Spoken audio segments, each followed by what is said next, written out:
ब्रह्मांड में कितनी आकाश गंगाएं हैं? हांगकांग की 15 वर्ष की रोसेला का सवाल है कि मिल्की वे के बाहर कितनी आकाश गंगाएं हैं। एक आकाश गंगा गैस, धूल और अरबों सितारों का एक विशाल संग्रह होता है जो गुरुत्वाकर्षण बल द्वारा एक साथ बंधे हुए होते हैं। आकाश गंगाएं इतनी विशाल होती हैं कि अरबों अरब किलोमीटर तक फैली होती हैं।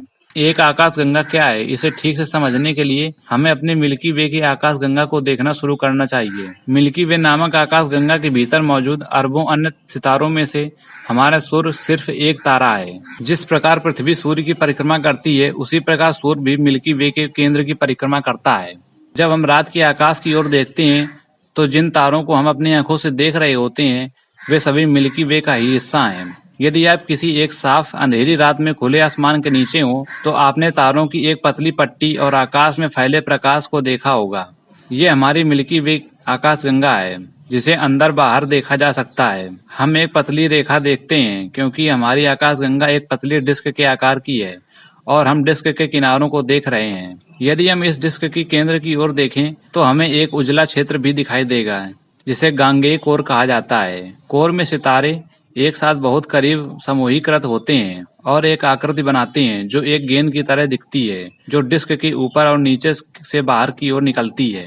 मिल्की वे में सितारों की स्थिति और गति का मानचित्र करके हम एक तस्वीर बनाना शुरू करते हैं। मिल्की वे में तारों की स्थिति और गति का मानचित्रण करके हम एक तस्वीर बनाना शुरू कर सकते हैं कि हमारी आकाश गंगा कैसी दिख सकती है। यदि हम ऊपर से डिस्क की ओर देख सकें तो समग्र आकार का एक चक्र सा होगा। हम चमकीले कोर को देखेंगे जो लाल पीले रंग का दिखाई देगा क्योंकि यहाँ तारे ठंडे हैं।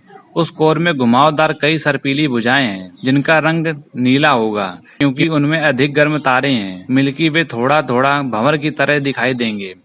खगोलविदों का विश्वास है कि हमारे मिल्की वे में सर्पीली भुजाएं हैं क्योंकि जब हम ब्रह्मांड में देखते हैं तो हमें इसके जैसे बहुत सी आकाश गंगाएं दिखाई देती हैं। अधिकांश अन्य आकाश गंगाएं जो हमारे मिल्की वे के समान पतले डिस्क हैं उसमें घुमावदार सर्पीली भुजाएं भी हैं। हम इन्हें सर्पीली आकाश गंगाएं कह सकते हैं। हालांकि हर आकाश गंगा ऐसी नहीं दिखती है। ब्रह्मांड में हम जो कुछ अन्य आकाश गंगाएं देखती हैं वह अंडाकार प्रकाश पुंज जैसी दिखती हैं जो बास्केटबॉल और रग्बी बॉल के आकार के बीच की होती हैं। हम इन्हें दीर्घवृत्ताकार आकाश गंगा कहते हैं और ये ज्यादातर ठंडे लाल तारों से बनी होती हैं।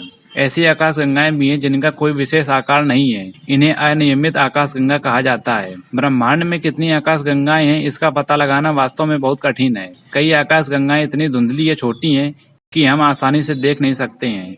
यहाँ तक कि सबसे शक्तिशाली दूरबीन से भी नहीं देखा जा सकता है। इसके बावजूद खगोलविदों ने इस दिशा में काम करने का एक चतुर तरीका निकाला है। खगोलविदों ने हबल स्पेस टेलीस्कोप को 11.3 दिनों के लिए आकाश में एक छोटे से टुकड़े पर इंगित किया है और उन आकाश गंगाओं से प्रकाश एकत्र किया जो पास हैं और बहुत दूर हैं।